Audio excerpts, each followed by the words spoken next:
ઓમ શાંતિ મિત્રો, આજે આપણે ગલકાનું શાક બનાવીશું। જો આપણે પહેલાં મેં 1.5 ગલકું લીધું છે, 250 ગ્રામ છે ગલકા। એને આપણે પહેલાં છાલ ઉતારી લેવાની છે।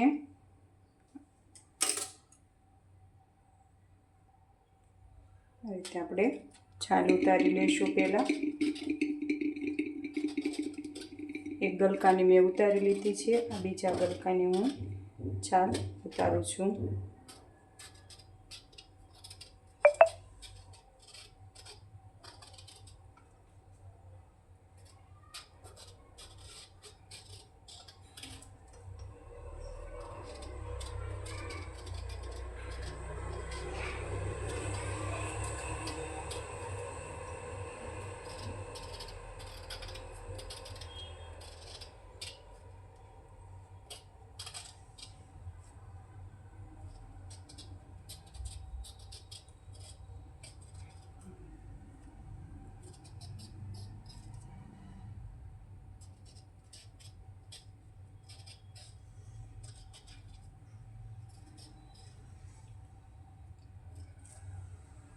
જો આ રીતે મેં ગલકાની છાલ ઉતારી લીધી છે।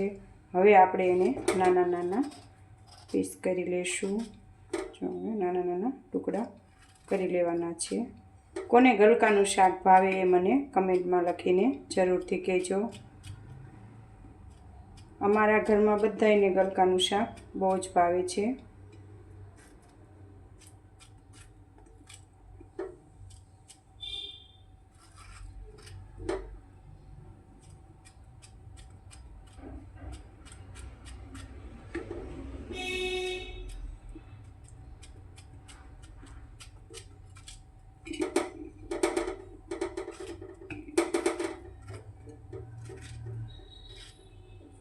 જો આ ગલકા તમારા બાળકોને ન ભાવતું હોય શાક, તો આના તમે મૂઠિયા, થેપલા એવું પણ બનાવી શકો છો। મૂઠિયા પણ સરસ થાય છે ગલકાના। હું તમને ક્યારેક એનો વિડીયો બતાવીશ। આજે તો મારે શાક બનાવવાનું છે ગલકાનું।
આ રીતે હવે આપણે ગલકા બે પાણીએ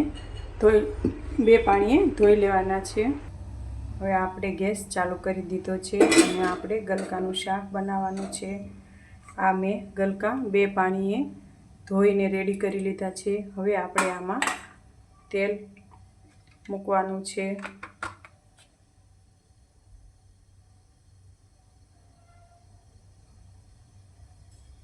જો મેં એક પાવડા જેવું તેલ નાખ્યું છે। એમાં અમારા ઘરમાં તેલ બધાને ઓછું પસંદ છે, એટલે મેં ઓછું નાખ્યું છે। તમને વધારે ભાવે તો તમારે વધારે તેલ નાખવાનું। હવે આપણે આ તેલ આવવા દેવાનું છે। આપણું તેલ આવી ગયું છે। હવે આપણે એમાં રાઈ નાખીશું। રાઈ હાવ ફૂટી જાય ત્યારે જ જીરું નાખવાનું છે, નહીંતર પછી તમને સ્વાદમાં મજા નહીં આવે શાક ખાવાની। હવે આપણે જીરું નાખીશું, હિંગ નાખીશું અને અડધી ચમચી હળદર લઈશું। હવે આપણે આ જે ગલકા ધોઈને રાખ્યા હતા એ ગલકા અંદર એડ કરી દઈશું।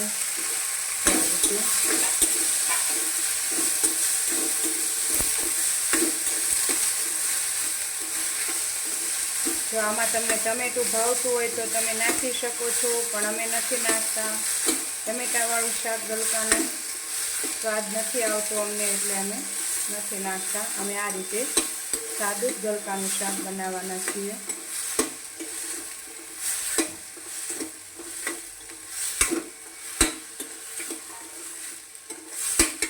હવે આપણે એને પકડવા દેવાનું છે થોડી વાર. એમાં આપણે અડધી ચમચી મીઠું એડ કરીશું અને 1 ચમચી ધાણા જીરું પાવડર,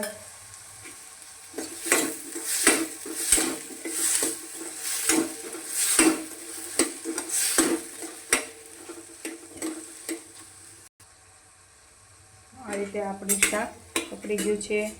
હવે આપણે 1.5 ચમચી કોરું મરચું નાખવાનું છે.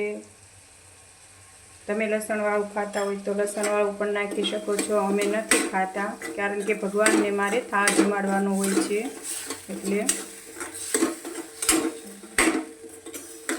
આજે આપણે પરમાત્મા હાટું ગલકાનું શાક બનાવવાનું છે. જો આ આપણું શાક પકડી ગયું છે. હવે આને આપણે એમના પાણી વગર જ ચેડવવાનું છે, કારણ કે ગલકામાં પાણી હોય જ છે.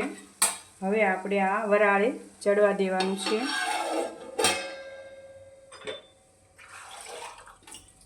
આ રીતે આપણે ઉપર પાણી મૂકવાનું છે. આ રીતે આપણે શાક ચડવા દેવાનું છે. હવે 10 મિનિટ આવી રીતે રહેવા દઈશું. જો આપણે આ 10 મિનિટ જેવું થઈ ગયું છે. હવે આપણે એને જોઈએ. જો આ પાણી ગલકામાંથી છૂટું પડી ગયું છે ને, જો આવી જ રીતે આપણે ગલકાનું શાક બનાવશો તો સરસ મીઠું લાગશે. જો અમે શીવા ઉપર પાણી મૂક્યું હતું. આ આપણું ગલકાનું શાક રેડી થઈ ગયું છે. હવે આપણે ગલકાનું શાક ભગવાન માટે લઈ લેવાનું છે.